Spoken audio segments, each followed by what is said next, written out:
بسم الله الرحمن الرحیم. السلام علیکم، وخت مو بخیر. نن یکشنبه د وږي اسمبلې 12مه او د روانې سپټمبر میاشتې 3مه نیټه ده. دا شب تاسو د 2 بجو ساعته خبري ټولګه ګوري. په دې خبري ټولګه کې مو له مهمو پیښو خبرو په سر کې هم د نن ورځې د څو مهم خبرو سر ټاکي.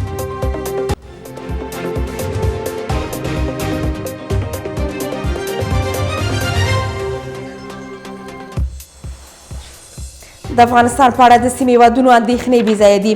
چارواکي وایي چاته په داخلي چارو کې د مداخلې اجازه نه ورکوي.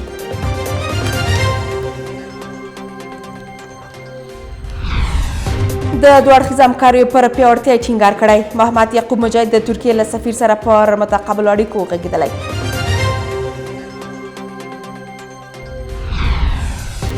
د ناروغانو په درملنه کې اسانتیاوې رامنځته کوي. کندهار کې د قطر الخیریه بنسټ په مرسته 400 بستریز روغتون جوړیږي. او تل ابیب کې د پولیسو او پناه غوښتونکو ترمنځ لانجه کې 150 کسان ټپیان شوي دي.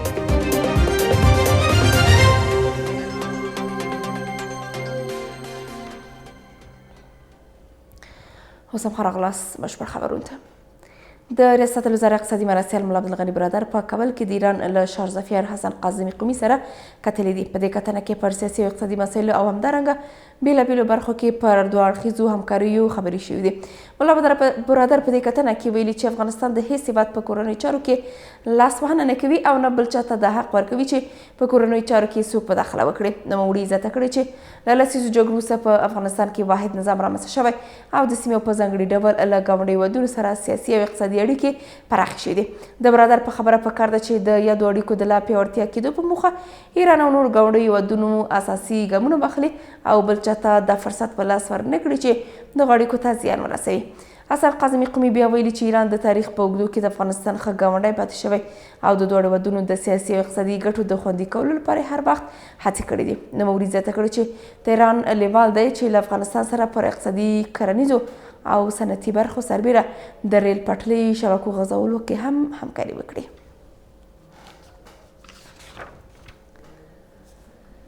د کرنې پیټرولیم وزارت سرپرست شهاب دلور د لویو کارونو د ګټونکو شرکتونو له رئیسانو سره کتلي دي. د دې وزارت د معلوماتو له مخې په دې کتنه کې د کانونو پیټرولیم وزارت سرپرست د ګټونکو شرکتونو د رئیسانو طرحې کاري پلانونو او غوښتنې اورېدلي او د کان کیندنې د قانون اړوند د پروژو د سرته رسولو په برخه کې ورسره د همکارۍ ژمنه کړې ده. دلور دغه راز د یادو کانونو د کار پراختیا پر سر هم ټینګار کړی دی. د ریاست الوزرا اقتصادي مرستیال ملا عبدالغني برادر په حضور کې د کانونو پیټرولیم وزارت د سرپرست شهاب الدین دلور او د ګټونکو شرکتونو د مسؤلینو ترمنځ د 6 میلیارډ او 550 میلیونه ډالرو پر پانګونې د لویو کانونو د استخراج او پروسس قراردادونه 13 پنجشنبه لاسلیک شول چې په تطبیق سره به په هیواد کې لسګونه زرو کسانو ته په مستقیم او غیر مستقیم ډول کار پیدا شي. د ملي دفاع سرپرست وزیر په کابل کې د ترکیې له سفیر سره په دوه اړخیزو همکاریو خبرې کړې دي. د وزارت ویلي چې تېره ورځ د ملي دفاع وزارت سرپرست مولوي مجاهد یعقوب مجاهد په کابل کې د ترکیې له سفیر جات ارګینای سره په خپل کاري دفتر کې ولیدل. په دغه لیدنه کې د ملي دفاع سرپرست وزیر د هیواد لومړي له لوري له افغانانو سره د بشري مرستو او اقتصادي همکاریو له امله د مننې ترڅنګ د دوه اړخیزو اړیکو پر پیاوړتیا په راتلونکي کې د لا زیاتو اقتصادي همکاریو او پر یو شمېر نور مسایلو خبرې کړې دي. کندهار کې د نږدې 600 میلیونو ډالرو په لګښت د روب جوړولو کارخونې فعالیت پیل کړی. له رومیانو څخه د روب جوړولو دې کارخونې مسؤلان وایي چې کارخونې په 40 ساعتونو کې د 350 ټنه روب تولیدولو وړتیا لري. خو زیاتوي چې د رومیانو کمښت له امله اوس مهال ورځني تولیدات 100 ټنو ته رسیږي. د مسؤلانو په خبره په همدې کارخونې کې څه کم 6 میلیون ډالره پانګونه کړې چې د تولیداتو کیفیت یې بېساری دی او له همدې برکته د هېواد د ټولو ولایتونو په نمایندګیو کې د دوی تولیدات ښه بازار لري. دوی زیاتوي چې داخلي صادرات یې پوره کړي خو اوس کار پر دې روان دی چې قزاقستان، ایران، هند، پاکستان او روسیې ته هم صادرات پیل کړي. د فابریکې د مسؤلانو په خبره رومیان د کندهار ترڅنګ له هلمند، فراه، لوګر، غزني، میدان وردګ او نورو ولایتونو څخه اخلي او تر ډیره تبندلي چې د دې سیمو له کروندګرو سره له همدې لارې د رومیانو په پلورلو کې یو همکاري وکړي. د فراه د مرکز اړوند د کډوالو په ښارګوټي کې د 2 میلیون افغانۍ په لګښت څه د پاسه 1000 کورنیو ته د څښاک پاکو اوبو برابرولو په موخه د اوبو رسولو شبکې فعاله او ګټه اخیستنې ته وسپارل شوه. د یاد ولایت د کلیو د پایه رغونې پراختیا رئیس محمد نسیم سرهنګ د یادې شبکې د پرانیستې پر مهال ویلي چې د یادې شبکې رغنیزې چارې د کلیو بې رغونې او پراختیا ریاست تر چتر او څارنې لاندې د همکارو مؤسسو په مالي او تخنیکي مرسته بشپړې شوې. د سرهنګ په وینا د اوبو رسولو یاده شبکه د 2 میلیون افغانۍ په لګښت د 10 میاشتو په موده کې د 103 او 120 مترو په ژوروالي د 2 څاګانو په درلودلو د 40,000 مترو په اوږدوالي سره جوړ او د کډوالو ښارګوټي اړوند 190 کورنیو ته د څښاک پاکې اوبه برابرې شوې.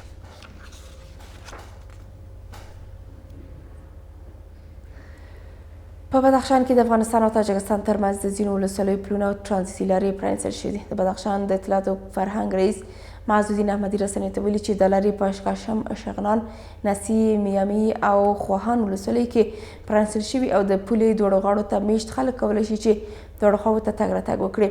معزالدین احمدي په داسې حال کې د بدخشان د ولسوالیو او تاجکستان ترمنځ د پلونو او ترانزیتي لارو د بیا پرانیستلو خبر ورکوي چې په وروستیو 2 کلونو کې د تاجکستان حکومت په وار د افغانستان په شمال کې د سخت دریځو ډلو لخوا د رامنځته شویو ګواښونو په اړه خبرداری ورکړی دی.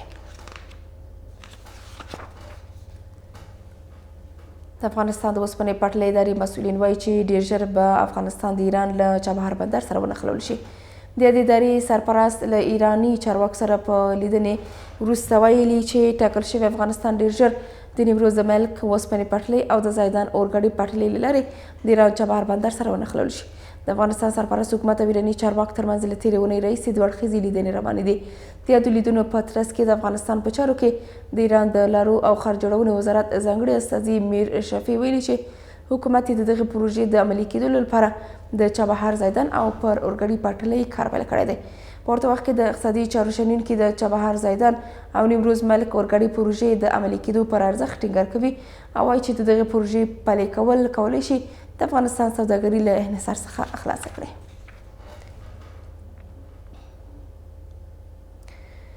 د ښار جوړونې وزارت په سرپل ولایت کې د ښوونکو لپاره د ښارګوټي جوړولو عملي کار د پیل اعلان وکړ.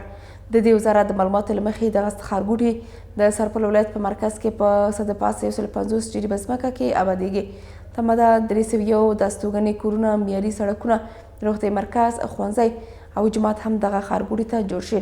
تر اوسه دا نه دي ویلي شوي چې دغه ښارګوټی به د کومو ښوونکو لپاره جوړیږي ځکه د ریپورټونو له مخې د 1220 کال په اګست میاشت کې له بدلون وروسته د سرپل په ګډون په ټول افغانستان کې په 10 زره ښوونکو خپلې دندې له لاسه ورکړې او له ستونزو سره مخامخ دي.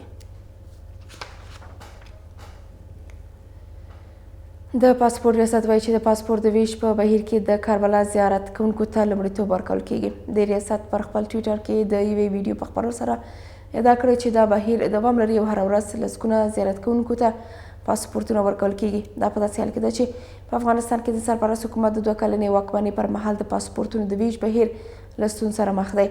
دا بهیر څو ځلې پیل او درول شوی هم دی.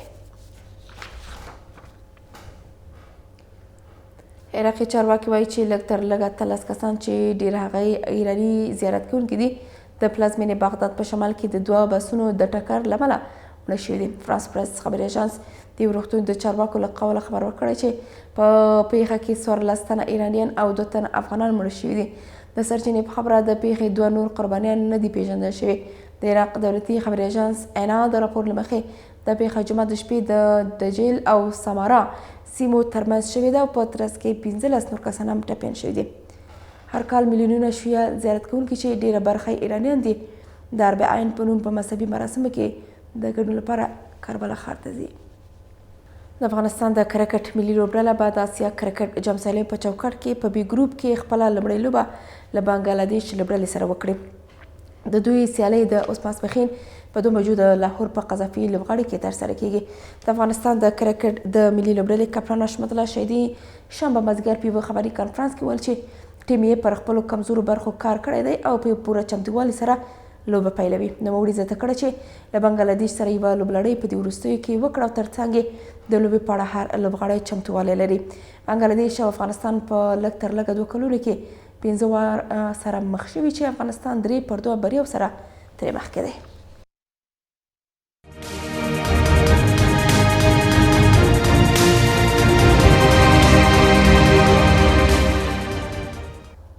ښه راغلاست. د خبرونو دوام ته.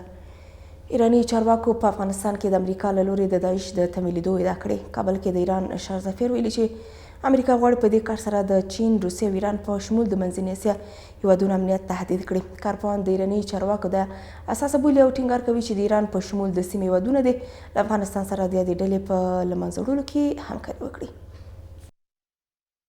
په افغانستان کې د ایران شاه ظفیر او ځانګړي استازي حسن کاظمي قومي په یوه تازه مرکه کې ویلي امریکا په افغانستان کې ترهګرې ډلې پیاوړې او ځواکمنې کوي. نوموړی زیاتوي چې امریکا دا کار د چین، روسیې او ایران په ګډون د منځنۍ اسیا هیوادونو د بې ثباته کولو په موخه کوي. موږ هغه هیواد یو چې د افغانستان له بدلونو متاثره کیږو. نو که ایران له خیرخواهۍ د افغانستان د سولې او خلکو د پخلاینې په موخه څه وایي، دا د سیمې او د دوی د امنیت لپاره دی، نه د داخلي په ډول. په داسې حال کې چې د ایراني چارواکو د ادعا ته امریکا او دلته د افغانستان سرپرست حکومت کوم غبرګون نه دی ښودلی، خو د سیاسي چارو کارپوهان د ایران دا اندېښنه بې ځایه هم نه بولي. ځینې ډلې دي چې دوی شاید چې د طالبانو زور ونه رسېږي، لکه ټي ټي پي، لکه داعش. ګورئ چې داعش ګاه تاسو ګورئ چې انتحاري حملې کوي او مسؤلیت بیا په غاړه اخلي، په بدخشان کې دی، که په کابل کې دی، ځینې ځایونو کې دی. نو دا به شاید تر اندازې باندې د ایران خبره هم صحت ولري. که څه هم د افغانستان حکومت ګاونډیو ته د افغانستان له خاورې د خطر نه پېښېدو ډاډ ورکړی، خو شنونکي غوښتنه کوي چې ایران او افغانستان د په ګډه د ترهګرو ډلو د له منځه وړلو لپاره هڅې وکړي. دا درسته دی.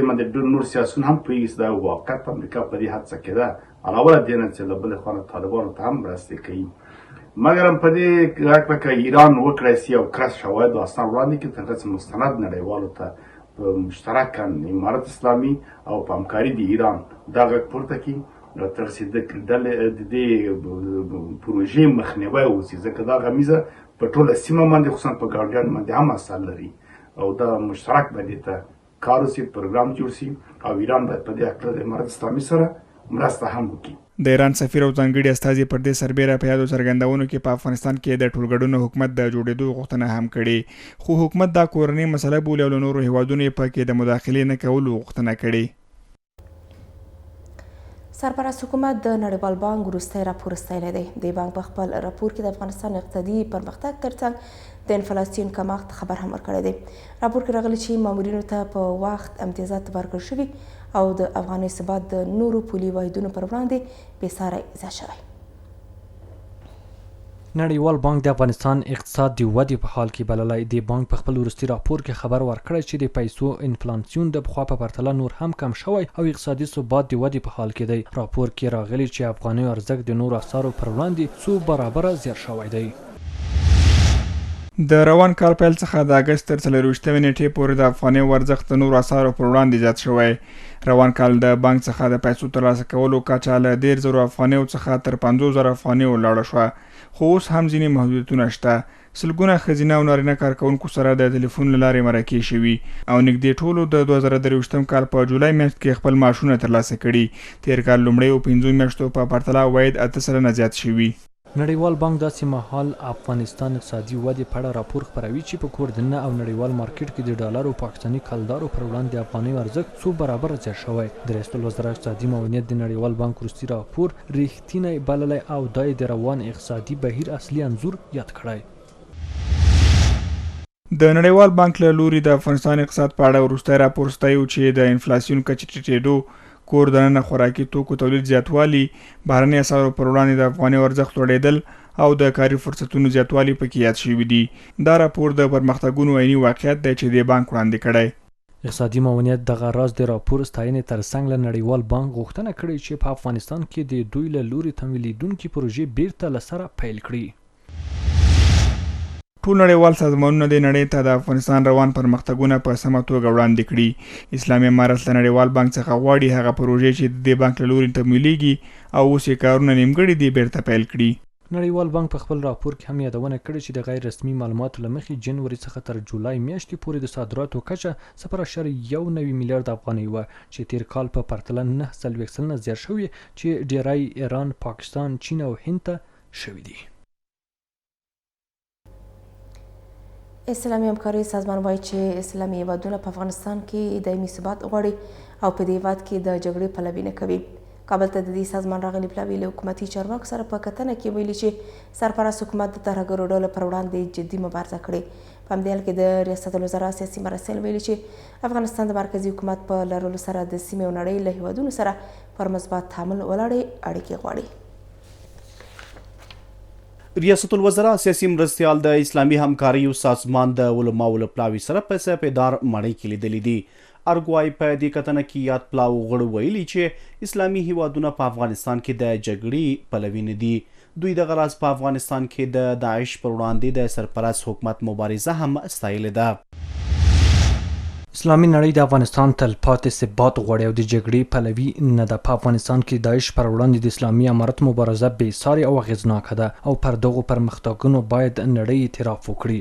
په دې لیدنه کې ریاست الوزرا سیاسي مرستیال ویلي په افغانستان کې جګړه پای ته رسېدلې او افغانستان د مرکزي حکومت په لرلو سره د سیمې او نړۍ له هیوادونو سره په مثبت تعامل ولاړې اړیکې غواړي. په افغانستان کې جګړه ختمه شوې، ژبنی، قومي او مذهبي نفاق ته ځای نشته او افغان خاوره د قوي اسلامي نظام له لوري اداره کیږي. اسلامي امارت له ټولو هیوادونو سره مثبت تعامل غواړي. اوس مهال اسلامي امارت د سالم سیاست له امله افغانستان له یو شمېر دولتونو سره ښې سیاسي او تجارتي اړیکې لري. د اسلامي همکاریو سازمان که څه هم په کابل کې د خپل پلاوي د لیدونو جزئیات نه دي رسنیز کړي، خو په خپله ټویټر پاڼه لیکلي چې د اسلامي همکاریو د علماو پلاوي ناستې به دوام ولري او پر هغه اندېښنو به بحث او خبرې وکړي چې د بهرنیو چارو وزیرانو د شورا په پریکړه کې مطرح شوې وي. تمه ده چې د اسلامي همکاریو سازمان د علماو پلاوي د حکومت له چارواکو سره په بېلابېلو موضوعاتو او د بهرنیو چارو د وزیرانو د شورا په اړوندو پریکړو کې د مطرح شوو اندېښنو په اړه کتنو ته دوام ورکړي. تحلیل دا ده چې افغانستان ته د یاد پلاوي راتګ له ځینو هغه اندېښنو سره تړلی چې د اسلامي همکاریو سازمان غړي هیوادونه یې له سرپرست حکومت څخه د ځوابولو په لټه کې دي. کابل ته د اسلامي همکاریو د سازمان د هیئت سفر یو ځل بیا دا شوی چې په اسلامي نړۍ کې هغه اندېښنې چې د طالبانو د پالیسیو په ارتباط را پورته سوي دي هغه لا زور کړی دي. په اسلامي نړۍ کې داسې یو تصور ایجاد شوی دی چې طالبان د خپلو پالیسیو له طریقه ټول اسلام ته بدرنګي وراړوي. د اسلامي همکاریو سازمان د علماو پلاوی تیره پنجشنبه کابل ته راغلی او تر دې مهاله د بهرنیو چارو له سرپرست وزیر امیر خان متقي او د ریاست الوزرا له سیاسي مرستیال مولوي عبدالکبیر سره لیدلي دي. کورنۍ چارو وزارت د کمرو لګولو په اړه د بشري حقونو نړیوال سازمان ادعاوې بې بنسټه بولي. د دې وزارت مسؤلان د امنیتي کمرو نصبول اړتیا بولي او زیاتوي چې دغه کار په نورو هیوادونو کې هم معمول دی. د کابل ښار اوسیدونکي که څه هم د امنیتي کمرو لګول ګټور ګڼي، خو دې برخه کې لا مو خلکو د مالي ونډې اخیستو پر غوښتنې نیوکه کوي. د کورنۍ چارو وزارت ویان د بشري حقوقو نړیوال سازمان هغه څرګندونې بې اساسه بولي چې په کابل ښار کې د امنیتي کمرو د نصبولو په تړاو کړي. د سازمان په یو بیان کې په کابل کې د امنیتي کمرو نصبول د افغانانو له اساسي حقونو سرغړونه بللې او ویل دي چې دا کار د خلکو جدي تعقیب په موخه کیږي. خو د کورنۍ چارو وزارت ویان شمشاد سره په خبرو کې وایي دا کار د امنیت ټینګښت لپاره وړتیا ده او زیاتوي چې د امنیتي کمرو نصبول په نورو هیوادونو کې هم معمول دی. متاسفانه ځینې نړیوال سازمانونه د بخښنې نړیوال سازمان چې دغه غبرګون کړی دی چې دا د محدودیت وضع کول دی او د بشر حقونو سرغړونه ده، متاسفانه دا بیخي بې اساسه دی، حقیقت نه لري. موږ صرف د امنیت د تامین په پار کړی دی او ورته وخت کې ولسوال او هیوادوال زموږ نه په دغه اقدام خوشحال دي او دا ډېر مثبت رول یې توانېدلی چې امنیت یې تامین کړي او جرایم دې کم شي. عبدالمتین قانی وایي حکومت یو څلور کلن پلان له مخې د جنایي او امنیتي پیښو مخنیوي لپاره د کابل په شمول د ولایتونو ګڼې ګوڼې ځایونو، هوایي ډګرونو، سوداګریزو بندرونو او ګمرکونو کې امنیتي کمرې نصبوي. او متاسفانه چې په تیر نظام کې هم دلته بالونونه و په افغانستان خاوره کې استفاده کېدل، په کابل کې خاصتا په نور زونونو کې متاسفانه چې هلته بخښنې نړیوال سازمان یا نور سازمانونه نه وو. زما خواست دا د نړیوال سازمانونو څخه چې د افغانستان ځمکني حقایق دی وګوري، نور نړیوال دی وګوري چې هغوی کمرې نصبوي، چا ګوته نه دی ونیول. ولې افغانستان کې نیول کېږي؟ افغانستان اسلامي امارت د ولس ټولو حقوقو ته د ورکولو ته ژمن دی، د امنیت تامینولو ته ژمن دی. نو په دغه اساس باندې موږ هر دوامدار اقدام کوو او زمونږ هیوادوال دي خوشحال دي او امنیت تامین دی الحمدلله. بلخو د کابل ښاریان که څه هم د امنیتي کمرو لګول د خلکو په ګټه ګڼي خو په شخصي لګښت په کوڅو له عامو خلکو د کمرو لګولو پر غوښتنې نیوکه کوي. دوی زیاتوي د بېروزګارۍ او خراب اقتصادي وضعیت له امله نشي کولی چې د امنیتي څار لپاره په شخصي لګښت کمرې واخلي او نصب یې کړي. یو مثبت ګام خدای خو که زه ووایم چې دولت کچېرې کې وزن ته بودیجه د کابینې لخوا دې ته ځانګړې کړي چې دومره بودیجه فکر نه کوم چې دی ځکه د 1500 افغانۍ چې د کور په سر باندې اخلي هغه بودیجه د کال په سر کې دې ته ځانګړې کړي. او په دې لاره به مثال دغه کارتناو ساحه ده، په دې ساحه کې خلک له ماښام را مازدیګر منځ خوا نه سوی ګرځېدی ځکه دلته په دې لاره کې رقم خلک راوتل، په دې لاره کې به خلک شکول کېدل، خلک به وژل کېدل. ډېر ښایسته کار دی دا، په دا کمرې چې ولګېږي د زموږ او ستاسو دپاره غلاوې به ورکې شي، شور چپاو به ورک شي، دغه ډېر ښه دغه ورکوي دا چې په جلال آباد کې هم ثبت شي او په کابل کې هم شي او هر یو ولایت ته شي. دا ډېر ښه کار دی ولې په دې چې د غلاو نه به د غلاو مخنیوی به وشي. خو د کورنیو چارو وزارت بیا دغه ګنګوسې له شمشا سره ردوي چې ګواکې له خلکو یې غوښتي چې د کمرو په لګولو کې مالي سهم واخلي. دوی وایي چې د کمرو له لارې د امنیتي څار زیاتوالو په موخه به په نږدې راتلونکي کې له ځینو هیوادونو سره د تخنیکي همکارۍ په موخه قراردادونه هم لاسلیک کړي. د زابل 15 ولسوالیو اوسېدونکي له کلا تر ډیورنډ کرښې د غځېدلې لارې د جوړېدو غوښتنه کوي. دوی زیاتوي د یادې لویې لارې په رغولو سره به پر ترانسپورتي اسانتیاوو سربیره له پښتونخوا او پاکستان بدیله لاره هم رامنځته شوې وي. بلخوا د زابل د ټولګټو ریاست چارواکي وایي چې په دې اړه وزارت ته طرحه وړاندې کړې او تمه لري چې ورته د بودیجې له تایید وروسته به عملي چارې پیل شي. دا کند او کپر سړک د زابل سوري شینکۍ اټغر نوبهار او شمولزي ولسوالۍ د مرکز کلات او ګاونډي پاکستان سره نښلوي چې شاوخوا 100 کیلومتره اوږدوالی لري. پر دغه لاره د پرتو ولسوالیو اوسېدونکي وایي که چیرې دا لاره ورته ورغول سي له مرکز کلات سره پر ترانسپورتي اسانتیاو سربیره به له ګاونډي هیواد پاکستان سره هم په صادراتي او وارداتي برخه کې اسانتیاوې رامنځته سي چې په دې سره به ګڼو زابل میشتو ولسي وګړو ته په بېلابېلو برخو کې کاري فرصتونه رامنځته سي. زموږ لویه لاره تاسو ته بهتره معلومه ده په تیر شل کلن نظام کې د پښې تر غره پورې جوړه سوې ده، له هغه وروسته تر بازاره پورې یا ان تر سرحده پورې تر شمولزو ولسوالۍ پورې خامه ده. دا لار څنګه چې موږ له پاکستان سره سرحد لرو پر دې لار او تقریبا تر دا نورو سرحدو لکه د کندهار سپین بولدک ته د موږ 100 کیلومتره نږدې ده او ډېر اقتصادي تمامېږي. تقریبا 4 ولسوالۍ دي، یو د شینکۍ ولسوالۍ ده، یو د نوبهار ولسوالۍ ده، یو د اټغر ولسوالۍ ده او یو د سپینو خونو ولسوالۍ د شمولزو ولسوالۍ ورته وایي. دا 4 ولسوالۍ پر دې لار باندې پرتې دي. بلخوا د زابل سوداګر هم وایي چې د دغه لارې رغېدل نه یوازې دا چې د ولسوالیو کروندګرو ته دا فرصت برابروي چې خپل محصولات په سمه توګه تر بازارونو پورې راورسوي، بلکې د دغه ولایت پر اقتصاد به هم مثبت اغیز وکړي. نو طبیعي خبره ده چې دا به د زابل د جنوب 15 ولسوالیو پر اقتصاد باندې ډېره غټه اغیزه وکړي او په عموم کې به زموږ د زابل ټولې ولسوالۍ یا مرکزي زابل کلات د ښار په شمول له پاکستان سره ونښلي او زموږ له دوی سره تګ راتګ زیات سي. موږ به اموال لکه دلته د زابل ولایت خشکې میوې ډېر زیات پیداوار لري. پر همدې مهال د زابل د ټولګټو چارو ریاست مسؤلین که څه هم د دې لارې اړوند ستونزې مني خو خبر ورکوي چې د جوړېدو لپاره یې تازه هڅې پیل کړي دي. تقریبا د 4 کیلومتره زیات کم دومره ساحه ده چې د یو مخ لاره نشته ګر سره. نو د دغې لارې دپاره موږ د یو شرکت اوس انتخاب کړی دی چې 10 کیلومتره لاره مو ورکړې ده نو د معدن د لارې نو چې هغه به بیا رغوي او نور 2 لاټه بیا نور شرکتو ته ورکو تر اوسه مو ورکړی نه دي، یعنې هغه هم په نظر کې لرو. د خیر د هیواد د ګڼو نورو ولایتونو د لیرو پرتو ولسوالیو اوسېدونکي هم د خامه او خرابو لارو له کبله د ژوند له پراخو ننګونو او ستونزو سره مخ دي. یو شمېر کارباران وایي چې د تورخم ښارګوټی دې د مومندرې ولسوالۍ ډکې سیمې ته ولېږدول شي. دوی شکایت کوي چې د تیر په پرتله یې کاروبار کمزوری شوی او نشي کولی خپل لګښتونه پوره کړي. بلور ته چارواکي وایي چې د تورخم د نوي ښارګوټي د لیږد ډېر کارونه بشپړ شوي او په نږدې راتلونکي کې به په بشپړه توګه انتقال شي. د حکومت له لوري د ننګرهار مومندري ولسوالۍ اړوند ډکي ته د تورخم ښارګوټ د لیږد چارې پیل شوې. ټیوال او کاروباریان که څه هم د حکومت له دې پرېکړې خوښ دي، خو شکایت کوي چې په دې وروستیو کې کاروبار بې خونده شوی. دوی وایي وروستی سیاسي بدلونونه او کمزوري کاروبار سخت اقتصادي ضربې ورکړي او نشي کولی چې په نوي ښارګوټو کې ځان ته بټۍ او د کاروبار ځایونه جوړ کړي.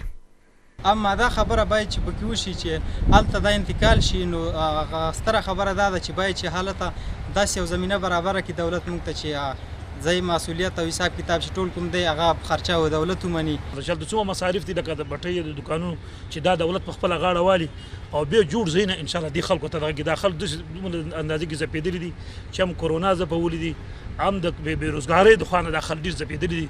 کومه سرمایه چې شی ورسره وه هغه خو دلته لګېدلې دی خلکو. د تورخم سیمه ییز مسؤلینو وایي مالی وزارت د یاد ښارګوټي قرارداد ګټلی او ډکي سیمې ته له لیږد وروسته یې خپل تاسیسات جوړ او کاري ساحه یې پراخه کړې. دا ځای به ګمرک ته پاتې کېږي، دا ځای به ګمرک 1540 ډېرې به مځکه دي چې موږ مالیه وزارت روپۍ تحویل کړي دي، نو دا مځکه به دغه ته پاتې کېږي، ګمرک ته پاتې کېږي، بیا به هغه خپل تاسیسات. بل لوري ته د ننګرهار ولایتي چارواکي وایي تورخم ښارګوټي لیږد ته بشپړ چمتووالی لري او زیاتوي چې په نږدې راتلونکي کې به ټول اړوند کارونه بشپړ شي. د تورخم ښارګوټی چې د ډکې سیمې ته را انتقالېږي، نو په دې باره کې بار بار هڅې شوي دي، د مرکز نه هم وفدونه راغلي دي، هیئتونه راغلي دي او د ولایت نه هم په دې باندې تقریبا ډېر کار شوی دی. نو دا به انشاءالله چې په عنقریب کې به د دې انتقال هم وشي. د تورخم ښارګوټی د هیواد په کچه د سوداګرۍ او ټرانزیټ له اړخه یو له مهمو بندرونو دی، خو له وروستیو څو کلونو راهیسې پکې کاروبار زیانمن شوی چې له امله زرګونه کسان بېروزګاره شوي. د غزني په قرهباغ ولسوالۍ کې د یوې عالي لیسې زده کوونکي د امکاناتو له نشتون څخه شکایت کوي. جان مراد عالي لیسه چې 80 کاله وړاندې تاسیسه شوې، زده کوونکي وایي چې هیڅ حکومت ورته د زده کړو بشپړ امکانات نه دي برابر کړي. دوی له سرپرست حکومت غوښتنه کوي چې شته ستونزو ته یې رسیدنه وکړي. د جان مراد عالي لیسه په 1440 هجري قمري کې د لومړني ښوونځي په توګه ګټه اخیستنې ته وسپارل شوه. د دې لیسې زده کوونکي پر سرپرست حکومت د نیوکې په توګه وایي اوسمهال له ګڼو ستونزو سره لاس او ګریوان دي او پر حکومت غږ کوي چې د ښوونځي ستونزې ورته حل کړي. د غزني ولایت قرهباغ ولسوالۍ د جان مراد عالي لیسې په انګړ کې د ځوانانو په نوښت یو باب کتابتون پرانیستل شو. د دغه کتابتون د جوړولو لپاره له تیرو 3 میاشتو راپدې خوا د ځوانانو لخوا هڅې روانې وې چې تیره ورځ د پرانیستې مراسم ترسره شول. موږ شپږ وطنه ځوانان د منطقې ځوانان چې هغه له کابل او غزني او همدارنګه د خپلې ولسوالۍ له سیمې له خلکو څخه وو. دغه کتابخانې د جوړونې بنسټ مو کېښو او د همدې لپاره مو هرې کتابخانې ته لاړو، هغوی ته مو په سوال او پزاریو باندې د 2-3 کتابو غوښتنه وکړه او همدارنګه له خلکو څخه د شتمنو خلکو څخه مو غوښتنه وکړه.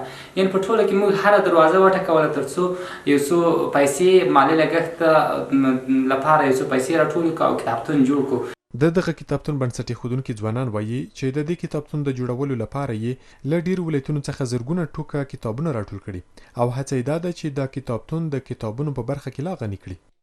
د سیمې خلکو موږ ته ډاډ راکړ چې انشاءالله تاسو سره په دې پروسه کې موږ همکاري کوو.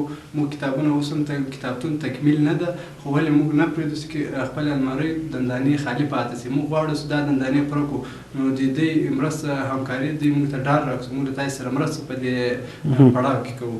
همدارنګه د دې سیمې خلک د دې کتابتون له جوړېدو خوښ دي او وایي چې د کتابتون په لا ښه جوړولو کې هر راز مرستې ته چمتو دي. خدای و ډیره خوشبختي ده ځکه چې هر علم چې ده هغه په بحث باندې او په مطالعه باندې زده کېږي. نو الحمدلله دلته ځای د مطالعې پیدا شو، دلته کتابتون پیدا شو، دلته هر څوک کولی شي که په یوه مسله کې راګیر شي او دلته خپل معلومات وکوي، راسه کتاب راواخلي خپل معلومات شنو وکړي. نو هر چا چې دا جوړ کړی ده له هغو چې موږ ډېره مننه کوو. الله دې نور هم توفیق ورکړي، الله دې موږ ته هم توفیق راکړي چې موږ د دې خدمت وکړو او دوی د دې وطن خدمت وکړي. دوی وایي چې د ښوونځي د تعمیر ډیره برخه ویجاړه او د زده کوونکو د کیناستلو جوګه نه ده. د دولت دا غوښتنه ده چې زموږ د مملکت لپاره خصوصا د حضرت بلال دولت د لیسې لپاره کوښښ وکړي او موږ ته یو بل تعمیر جوړ کړي تر څو شاګردان په سمه توګه او په منظم ډول زده کړه ادامه وکړي. په لیسه کې عمده ستونزې زیاتې دي، ښه زیاتې دي. استادانو له مسلکي استادانو له کمښت سره مخ یو.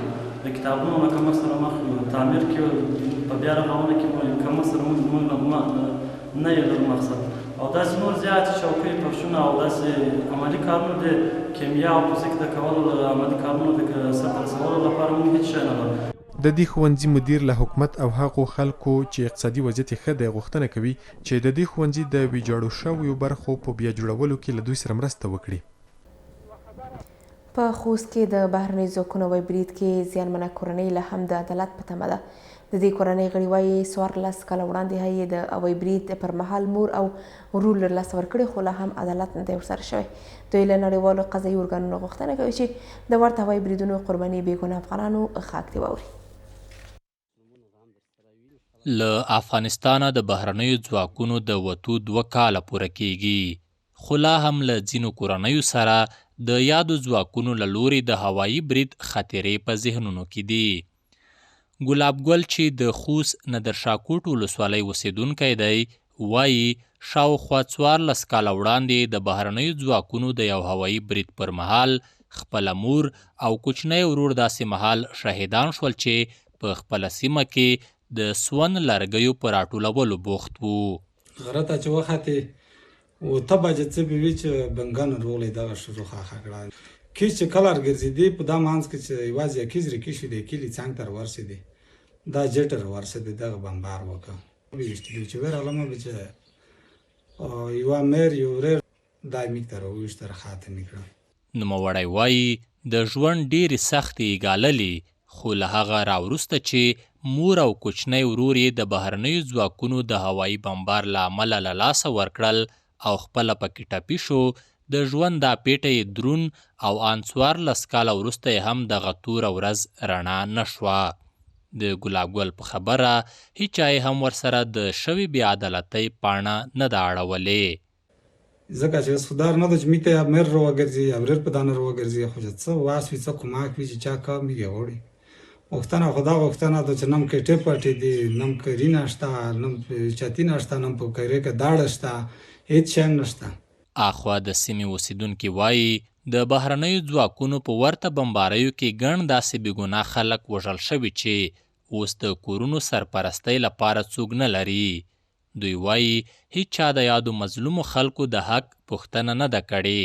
د دوی په خبره نړیوالو یوازې دلته د بشردوستۍ په نوم د بېګناه افغانانو ژوند واخیست او په خپله مخه لاړل. دوه بولته در وکړه شهیدون کړه دا بمبارۍ در وکړه چې وکړې پسې شپې به چپې پسې تللی در وکړه چې هغه نه په ځاور وي که د خدای خوښه وي بس خدای پاک رڼوي راوسته خدای دې دغه راولي په افغانستان نه رڼوي. والا یا سپر خدای چا غم نه دی خوړلی دې په باره کې کوم ځای کې نه را داره پېښه شوې وي موږ یا سپر خبر نه یو چې چا داره کومک ورسره کړی وي دوی سره یا سپر دوی سره داره کومک چا نه دی کړی موږ غواړو چې دوی سره خپله همکاري وشي. د نورو ولایتونو په څیر په تیر کې د سختو جګړو پر مهال د بمي چاودنو، شپنیو چاپو، مخامخ جګړو او هوایي بمباریو پر مهال د جګړې د مخامخ لورو ترڅنګ ګڼو ولسي خلکو ته هم درانه تلفات اوښتي چې د عامو خلکو کورونه، جوماتونه، جنازې، د خوښیو مراسم او نور ولسي مناسبتونه وخت ناوخت په نښه شوي. سرپرست حکومت د وسلو په تړاو د پاکستان لومړي وزیر اندېښنه بېځایه بولي. اسلامي امارت وایي چې له امریکا او ناټو ځواکونو پاتې شوي وسلې او مهمات د دوی لاس کې دي او د وسلوالو ډلو لاسته یې په پرېوتل یې بېځایه ادعا ده.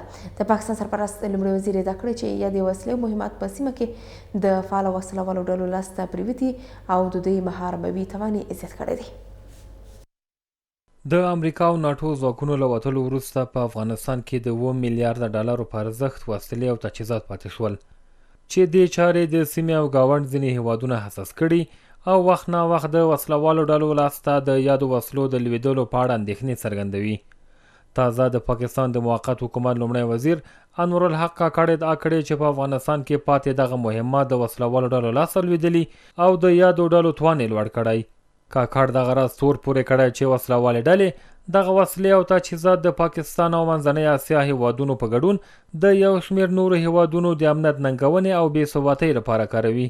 और ये overall contribution है په بیړه د امریکا او نورو هیوادونو وتل نه یوازې پاکستان بلکې د منځنۍ اسیا پر هیوادونو ایران، چین او ټولې سیمې اغېز کړی. دغه پرېښودل شوي تجهیزاتو د ترهګرو ډلو وړتیا تر یو بریده زیاته کړې. هغوی تر دې وړاندې زموږ پر سرتیرو د برید کم توان درلود، خو د دغه تجهیزاتو له امله ان که وغواړي یوه ګوته هم په نښه کولی شي.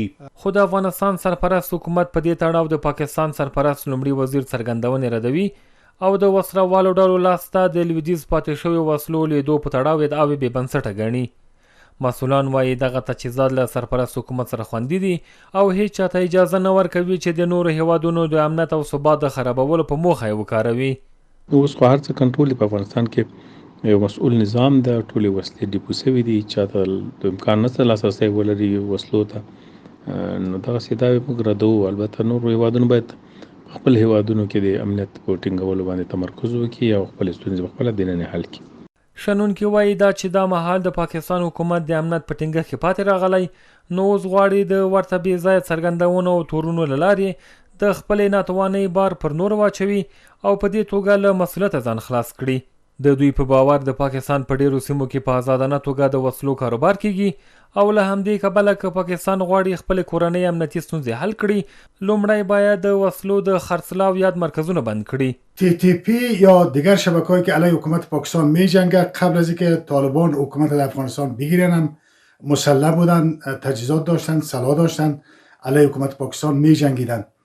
در خود پاکستان مثلا در منطقه کارخانو اگر کسی پول داشته باشه به هر اندازه‌ای که سلاح خواسته باشه، تجهیزات خواسته باشه، مهمات خواسته باشه میتونه بخره. مناطقی در پاکستان وجود داره که در حقیقت بازار سلاح است. او تو بازارها در افغانستان وجود نداره که از افغانستان خریداری کنند. بنابراین خود پاکستان، بعض محلات پاکستان بازار بسیار بزرگ سلاح است، خرید فروش سلاح آزاد صورت میگیره. ځینې نور شنونکي بیا وایي پاکستانی لوری بل ته د ګوتنیونې او ملامتیا پر ځای باید خپله دغه هڅه له امنیتي اړخه د خپلې ناکامۍ پر جبران ورټوله کړي. پاکستان او د نړۍ هیوادونه باید پوه سي چې نور افغانان جګړه نه غواړي، دوی د په لوی لاس پردی نیابتي جګړې زموږ پاکې خاورې ته نه راوړي او پاکستان د کوششونو کې چې خپل استراتیژي ته د افغانانو او د افغانستان د جغرافیې په هکله تغییر ورکړي. دا لومړی ځل نه دی چې پاکستاني چارواکي پر افغانستان دغه ډول تورونه پورې کوي. له دې وړاندې هم د یاد هیواد ګڼ شمېر پوځي او ملکي چارواکو په مکرر ډول د دې هیواد په وروستیو امنیتي نارامیو کې افغان لوری پړ بللی. هغه څه چې د اسلامي امارات چارواکو تش تورونه بللي او له پاکستاني اړخه یې غوښتي چې له دې بې ځایه تورونو لاس واخلي. ایراني چارواکو په افغانستان کې د امریکا له لوري د داعش د تمویلېدو ادعا کړې ده. کابل کې د ایران شهرزافیار ویلي چې امریکا غواړي په دې کار سره د چین، روسیه او ایران په شمول د منځنۍ اسیا هیوادونو امنیت تهدید کړي. کارپوهان د ایراني چارواکو دا ادعا اساسه بولي او ټینګار کوي چې د ایران په شمول د سیمې هیوادونه د افغانستان سره د دې ډلې په له منځه وړلو کې همکاري وکړي. په افغانستان کې د ایران شهرزافیر او ځانګړي استازي حسن کاظمي قومي په یوه تازه مرکه کې ویلي امریکا په افغانستان کې ترهګرې ډلې پیاوړې او ځواکمنې کوي. نوموړی زیاتوي چې امریکا دا کار د چین، روسیه او ایران په ګډون د منځنۍ اسیا هیوادونو د بې ثباته کولو په موخه کوي. موږ هغه هیواد یو چې د افغانستان له بدلونو متاثره کیږو، نو که ایران له خیرخواهۍ د افغانستان د سولې او خلکو د پخلاینې په موخه څه وایي، دا د سیمې او د دوی د امنیت لپاره دی، نه د داخلي په ډول. په داسې حال کې چې د ایراني چارواکو د ادعا ته امریکا او دلته د افغانستان سرپرست حکومت کوم غبرګون نه دی ښودلی، خو د سیاسي چارو کارپوهان د ایران دا اندېښنه بې ځایه هم نه بولي.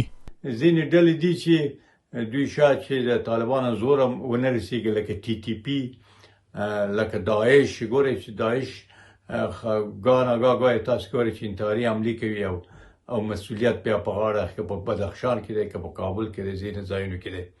نو دا شاید تر اندازې باندې د ایران خبره هم صحت ولري. که څه هم د افغانستان حکومت ګاونډیو ته د افغانستان له خاورې د خطر نه پیښېدو ډاډ ورکړی، خو شنونکي غوښتنه کوي چې ایران او افغانستان د په ګډه د ترهګرو ډلو د له منځه وړلو لپاره هڅې وکړي. دا درسته دی، باندې نور سیاسیون هم پوهېږي چې دا واقعیت امریکا په دې هڅه کې ده، علاوه له دې نه چې له بلې خوا طالبانو ته هم مرستې کوي. مګر هم په دې راکړه که ایران وکړی سي او کره شواهد او اسناد وړاندې کړي تر هغه مستند نړیوالو ته په مشترکاً امارت اسلامي او په همکاري د ایران دا غږ پورته کړي تر څو د دې پروژې مخنیوی وشي ځکه دا غمیزه په ټوله سیمه باندې خصوصا په ګاونډیانو باندې هم اثر لري او دا مشترک باندې ته کار وشي پروګرام جوړ شي او ایران باید په دې هکله د امارت اسلامي سره مرسته هم وکړي. د ایران سفیر او ځانګړي استازي پر دې سربېره په یادو څرګندونو کې په افغانستان کې د ټولګډونو حکومت د جوړېدو غوښتنه هم کړې خو حکومت دا کورنۍ مسله بولي او له نورو هیوادونو یې په کې د مداخلې نه کولو غوښتنه کړې. سرپرست حکومت د نړیوال بانک وروستی راپور ستایلی دی. د بانک په خپل راپور کې د افغانستان اقتصادي پرمختګ ترڅنګ د انفلاسیون کمښت خبر هم ورکړی دی. راپور کې راغلی چې مامورینو ته په وخت امتیازات ورکړل شوي او د افغانۍ ثبات د نورو پولي واحدونو پر وړاندې بې ساري زیات شوی دی. د دې ترڅنګ د تیر کال په پرتله صادرات هم څو سلنه زیات شوي چې ډېره برخه یې ګاونډیو هیوادونو ته شوي دي. نړیوال بانک د افغانستان اقتصاد د ودې په حال کې بللی. د بانک په خپل وروستي راپور کې خبر ورکړی چې د پیسو انفلاسیون د پخوا په پرتله نور هم کم شوی او اقتصادي ثبات د ودې په حال کې دی. راپور کې راغلی چې افغانۍ ارزښت د نورو اسعارو پر وړاندې څو برابره زیات شوی دی. د روان کال پیل څخه د اګست تر 24 نیټې پورې د افغانۍ ارزښت د نورو اسعارو پر وړاندې زیات شوی. روان کال د بانک څخه د پیسو ترلاسه کولو کچه له 10,000 افغانیو څخه تر 50,000 افغانیو لاړه شوه خو اوس هم ځینې محدودیتونه شته. سلګونه ښځینه او نارینه کارکوونکو سره د ټلیفون له لارې مرکې شوي او نږدې ټولو د 2023 کال په جولای میاشت کې خپل معاشونه ترلاسه کړي. تیر کال لومړیو 5 میاشتو په پرتله عواید 8 سلنه زیات شوي. نړیوال بانک داسې مهال افغانستان اقتصادي ودې په اړه راپور خپروي چې په کور دننه او نړیوال مارکیټ کې د ډالرو پاکستاني کلدارو پر وړاندې د افغانۍ ارزښت څو برابره زیات شوی. د رئیس الوزرا اقتصادي معاونیت د نړیوال بانک وروستي راپور ریښتینی بللی او دا یې د روان اقتصادي بهیر اصلي انځور یاد کړی. د نړیوال بانک له لوري د افغانستان اقتصاد په اړه وروستی راپور ستایو چې د انفلاسیون کچې ټیټېدو، کور دننه خوراکي توکو تولید زیاتوالی، بهرنۍ اسعارو پر وړاندې د افغانۍ ارزښت لوړېدل او د کاري فرصتونو زیاتوالی پکې یاد شوي دي. دا راپور د پرمختګونو عیني واقعیت دی چې د بانک وړاندې کړی.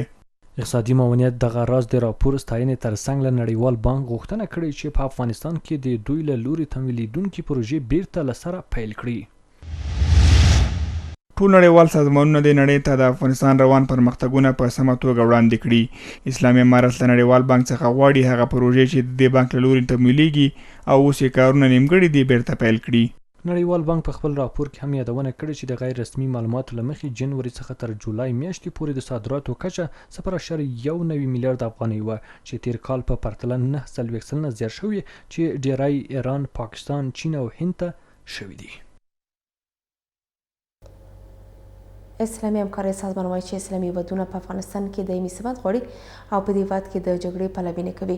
کابل ته د دې سازمان راغلي پلاوي له حکومتي چارواکو سره په کتنه کې ویلي چې سرپرست حکومت د ترهګرو ډلو پر وړاندې جدي مبارزه کړې. په همدې حال کې د ریاست الوزرا سیاسي مرستیال ویلي چې افغانستان د مرکزي حکومت په لرلو سره د سیمې او نړۍ له هیوادونو سره په مثبت تعامل ولاړې اړیکې غواړي. کورنۍ چارو وزارت د کمرو لګولو په اړه د بشري حقونو نړیوال سازمان ادعاوې بې بنسټه بولي. د دې وزارت مسؤلان د امنیتي کمرو نصبول اړتیا بولي او زیاتوي چې دغه کار په نورو هیوادونو کې معمول دی. د کابل ښار اوسېدونکي که څه هم د امنیتي کمرو لګول ګټور ګڼي خو دې برخه کې لا مو خلکو د مالي ونډې اخیستو پر غوښتنې نیوکې لري. د کورنۍ چارو وزارت ویان د بشري حقوقو نړیوال سازمان هغه څرګندونې بې اساسه بولي چې په کابل ښار کې د امنیتي کمرو د نصبولو په تړاو کړي. د سازمان په یو بیان کې په کابل کې د امنیتي کمرو نصبول د افغانانو له اساسي حقونو سرغړونه بللې او ویل دي چې دا کار د خلکو جدي تعقیب په موخه کیږي. خو د کورنۍ چارو وزارت ویان شمشاد سره په خبرو کې وایي دا کار د امنیت ټینګښت لپاره یوه اړتیا ده او زیاتوي چې د امنیتي کمرو نصبول په نورو هیوادونو کې هم معمول دی. متاسفانه ځینې نړیوال سازمانونه د بخښنې نړیوال سازمان چې دغه غبرګون کړی دی چې دا د محدودیت وضع کول دی او د بشر حقونو سرغړونه ده. متاسفانه دا بیخي بې اساسه دی، حقیقت نه لري. موږ صرف د امنیت د تامین په پار کړی دی او ورته وخت کې ولسوال او هیوادوال زموږ نه په دغه اقدام خوشحال دي او دا ډېر مثبت رول یې توانېدلی چې امنیت یې تامین کړي او جرایم دې کم شي. عبدالمتین قانی وایي حکومت د 4 څلور کلن پلان له مخې د جنایي او امنیتي پیښو مخنیوي لپاره د کابل په شمول د ولایتونو ګڼې ګوڼې ځایونو، هوایي ډګرونو، سوداګریزو بندرونو او ګمرکونو کې امنیتي کمرې نصبوي. او متاسفانه چې په تیر نظام کې هم دلته بالونونه و په افغانستان خاوره کې استفاده کېدل، په کابل کې خاصتا په نور زونونو کې متاسفانه چې هلته بخښنې نړیوال سازمان یا نور سازمانونه نه وو. زما خواست دا د نړیوال سازمانونو څخه چې د افغانستان ځمکني حقایق دی وګوري، نور نړیوال دی وګوري چې هغوی کمرې نصبوي، چا ګوته نه دی ونیولې. ولې افغانستان کې نیول کېږي؟ افغانستان اسلامي امارت د ولس ټولو حقوقو ته د ورکولو ته ژمن دی، د امنیت تامینولو ته ژمن دی. نو په دغه اساس باندې موږ هر اقدام کوو او زمونږ هیوادوال دی خوشحال دي او امنیت تامین دی الحمدلله. بلخو د کابل ښاریان که څه هم د امنیتي کمرو لګول د خلکو په ګټه ګڼي، خو په شخصي لګښت په کوڅو له عامو خلکو د کمرو لګولو پر غوښتنې نیوکه کوي. دوی زیاتوي د بېروزګارۍ او خراب اقتصادي وضعیت له امله نشي کولی چې د امنیتي څار لپاره په شخصي لګښت کمرې واخلي او نصب کړي. یو مثبت ګام خدای خو که زه ووایم چې دولت کچېرې کې وزن ته بودیجه د کابینې لخوا دې ته ځانګړې کړي چې دومره بودیجه فکر نه کوم چې دی ځکه د 1500 افغانۍ چې د کور په سر باندې اخلي هغه بودیجه د کال په سر کې دې ته ځانګړې کړي.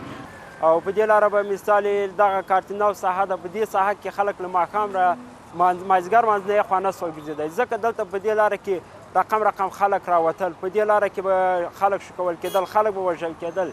ډېر ښایسته کار دی دا، په دا کمرې چې ولګېږي د زموږ او ستاسو دپاره غلاوې به ورکې شي، شور چپاو به ورک شي، دغه ډېر ښه دغه ورکوي. دا چې په جلال آباد کې هم سب شي او په کابل کې هم شي او هر یو ولایت ته شي، دا ډېر ښه کار دی. ولې به دی چې د غلاو نه به د غلاو مخنیوی به وشي. خو د کورنیو چارو وزارت بیا دغه ګنګوسې له شمشا سره ردوي چې ګواکې له خلکو یې غوښتي چې د کمرو په لګولو کې مالي سهم واخلي. دوی وایي چې د کمرو له لارې د امنیتي څار زیاتوالو په موخه به په نږدې راتلونکي کې له ځینو هیوادونو سره د تخنیکي همکارۍ په موخه قراردادونه هم لاسلیک کړي. د زابل 15 ولسوالیو اوسېدونکي له کلا تر ډیورنډ کرښې د غځېدلې لارې د جوړېدو غوښتنه کوي. دوی زیاتوي چې د دې لویې لارې په رغولو سره به پر ترانسپورتي اسانتیاو سربیره له پښتونخوا او پاکستان بدیله لاره هم رامنځته شي. بلخو د زابل د ټولګټو ریاست چارواکي وایي چې په دې اړه وزارت ته طرحه وړاندې کړې او تمه ده چې ورته د بودیجې له تایید وروسته به عملي چارې پیل شي.